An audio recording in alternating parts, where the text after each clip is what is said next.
Good afternoon, everyone. So today I am going to report the determinants of social-cultural impacts. Determinants of social-cultural impacts are factors that decide whether tourism brings positive or negative effects to people and their culture. These factors show how local and tourists affect each other's way of life, beliefs, and attitude.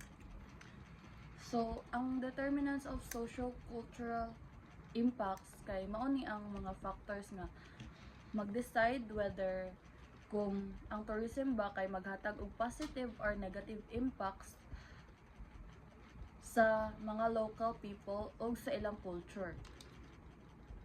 Example, kung ang tourism o sa lugar kay respectful o inclusive, mahimo ni siyang ma-preserve ang culture.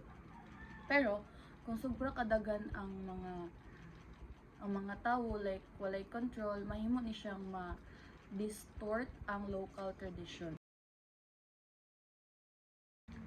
Now, let's proceed to the main factors of determinants of social-cultural impacts. First is perceived benefits and cost. People's reaction to tourism depend on what they think they gain or loss. If locals see more benefits like jobs and community development, they will tolerate the negative effects of this.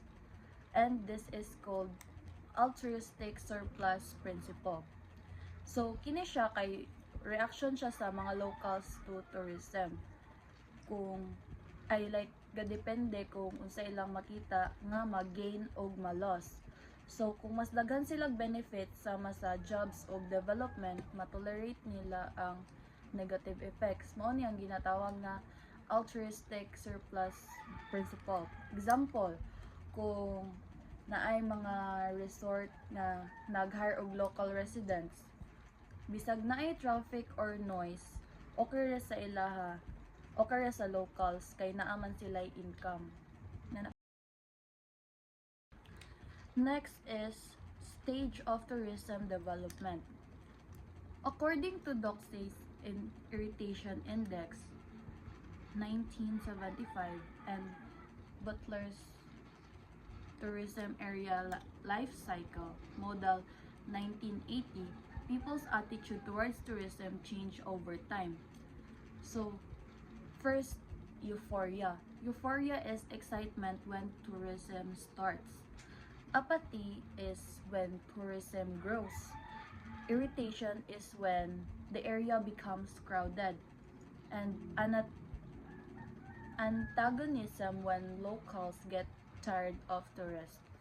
So, anak daw si Doxey o Butler, ang attitude sa locals kay ma-change depende sa kadaghan sa tourist. Like sa ko ang gi-mention euphoria kay euphoria mo na siya ang kanang excited kayo ta. Then ang apathy kay kanang naanad na. And irritation is syempre daghan crowded kaayo. So ma-irritate yun ta sa like samok kay crowded. Then antagonism is kanang kapoy like sa puton. Inana bitaw sa kadagan sa tourist. Like example, so good sa tourism, happy pa kayong mga locals. Pero kung dagan na kayo ang mga tourist, kay magsugod na sila reklamo, kay ma-irritate na sila sa kadaghan. Next is cultural affinity or distance. This is when locals and tourists have similar language, customs, or religions, like they understand each other better. So, kini, kung ang locals ug tourists kay parehas og language, customs, or religion, kay mas sayon ang understanding ug mas gamay ang conflict nila. For example, mas dali makakonect ang Asian tourists sa Asian locals compared sa mga tourists nga lahi o culture. Next is local participation and fairness equity. When locals help make decision and get a fair share of tourism income. They support tourism more, but if they are left out, jealousy and distrust may happen. This is this weakens community unity. Yes, tinood man sad. Like, for example, kung ang locals kay apil sa decision making o makabenepisyo fairly, support sila sa tourism. Pero kung ma-exclude sila, like mag-exist ang jealousy o distrust nila sa ilang co-locals. For example, kung ang tourism income kay adto ra sa outsiders, masuko ang mga locals og mahimong kontra sila sa tourism. Kay jealousy man. Jealousy. Next is duration of contact. If tourists stay longer, there is more chance for cultural exchange. But if they visit only for one day, they cannot learn much from locals.